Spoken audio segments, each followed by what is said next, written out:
the engine driving the things, but there was a key missing thing in the budget. On Trump, recently Trump announced that he will impose tariffs on automobiles, semiconductor and pharmaceutical imports of about 25%. Malaysia is one of the most exposed countries to semiconductor imports. So are we ready for tariffs from the US, and do we have any measures to address this, and how would this affect Malaysia?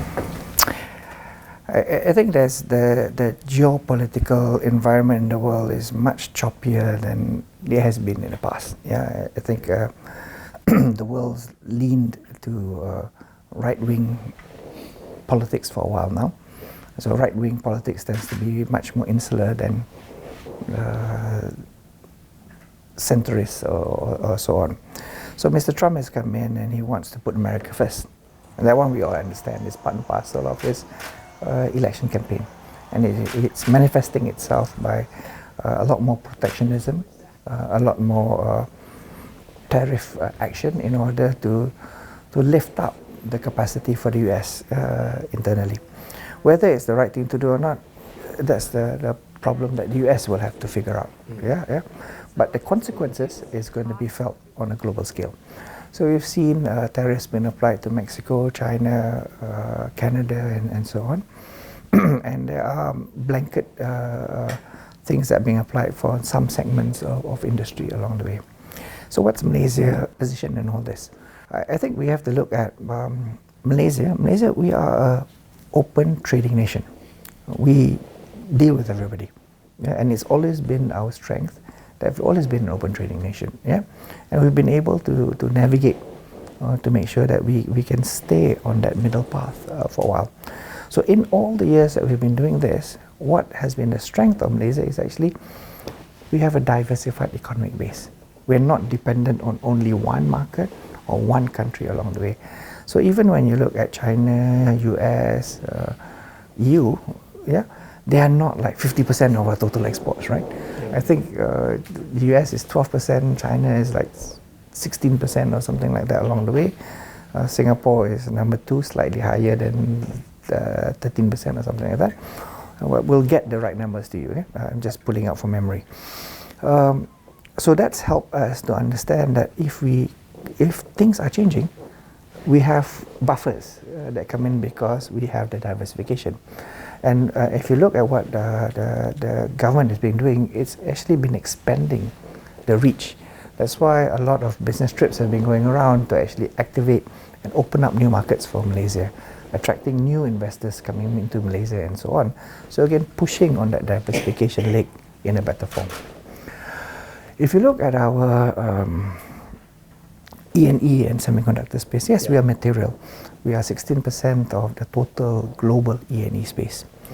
And actually, if you peel down a little bit more and understand what's inside the semiconductor space, you'll find that a lot of the semiconductor players in Malaysia are actually very US-centric or European-centric. So effectively, a tariff on these will also negate back because actually it's tariffing your own rather along the way. So I think there is groups that will be looking at this and say, maybe not the intended outcome that we actually want, because we don't want to also hurt our own industries in that form. I think Malaysia new journey in the economy of Madani is actually to look at the E&E and the semiconductor space to say what are we pushing ahead. We have a lot of FDI that's been put in order to anchor that space. Now what we want to do is also put in a lot of DDI that's coming in to build a secondary ecosystem around it so that local capability is also built up. So we don't just depend on foreign development. So this could be things that will become primary vendors to the large multinationals that again create codependencies along the way, but more importantly create local players that have the capacity to take global market space. So diversification doesn't just exist by diversifying market, also diversifying the type of products, the type of space that you play on a global scale. So that's why we always come back to the economy Madani framework. It's the marker, it's the plan of where the government is going and pushing a lot. And if we deepen and we make the complexity better in our economy, I think we'll have the capacity to ride out things in a better form. Is it safe to say that, yes, we will definitely be affected by the global trade war, but we are prepared for it? I think it's safe to say that we can navigate along this way. And the navigation may mean that there will be periods that can be choppy, yeah? But as long as we induce counter actions, we induce investments in a different form, we can rebuild back in a different area. The most important thing is not to sit down and let the world leap ahead in front of us. It's actually doing something about it. So last year, the Ministry of Finance activated the Gear Up program, right? The Gear Up is actually trying to activate the GLICs to actually look at what more can you do for Malaysia. Yeah, where are you prepared to invest in Malaysia? And they've committed an additional 120 billion over a 5-year period. So now what's happening is the Khazanah of the world, the PNB of the world, QAP and EPF are working through segments that they believe that they have capacity to and activating that.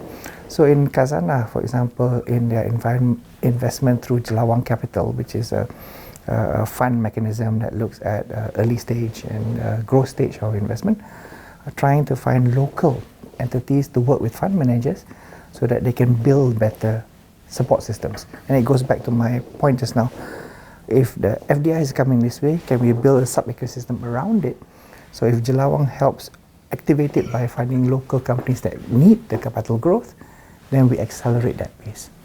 Then the deepening actually adds a lot of value to the Malaysian economy. But these all mechanisms that you are planning, basically it's on the long run, right? Can all these measures be strong enough or impactful enough to, like we say, right the current situation?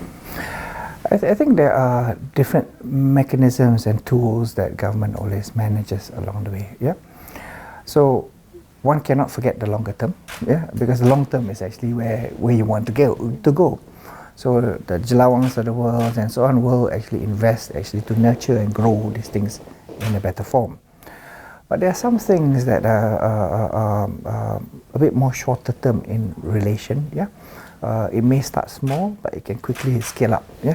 So for example, under the Gear Up program, EPF is working together with MOH on Rakan KKM. The whole idea there was to actually look at some assets that exist within the Ministry of Health that may not be optimally structured. Maybe it's wards that have not opened up or understaffed or undercapitalized. So bringing in the GLICs to come and provide capital, but put a different business model may actually create immediate delivery to the rakyat in terms of more services, but in a different model. So the Rakan KKM is about a private delivery mechanism within a government system. So it's like what do you call it in flights now? A premium economy. Yeah, but it makes a difference. Yeah, so that now we're creating more choice for the riot to do. People who are particular about I want this doctor to look after me. If I go to public health, you don't get to choose your doctor. Whoever's on call will come and look at you and so on. But in a premium economy, you may get the choice that is actually built in. But there's a cost to having a choice. So now the money goes into that private segment. But we don't take away from the public health portion because these assets were not utilized anyway. So we are getting more from what we already have. Also at the same time, because this generates income, some income will go back to the investor, but some income will stay in the system. And my arrangement with MOH was, if you generate anything in that private health, I will reinvest back every single cent I get to the healthcare, because healthcare is a basic infrastructure that is important for the rakyat. So then they can put into more MRI machines, more X-ray machines, whatever equipment that they need to improve service delivery to the rakyat. And also they can share some of the income to the staff that works into that site. So wage levels will also go up for the hospitals. Then we improve retention within the healthcare system. So it's not everything takes long term. Some of it will have immediate turnout in the short term. We've just got to design the interventions fast enough to get it sorted out.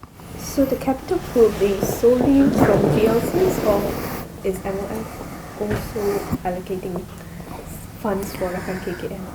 For Rakan KKM, the MOF have provided some small amount, but the bulk of the capital will come in from the GLICs.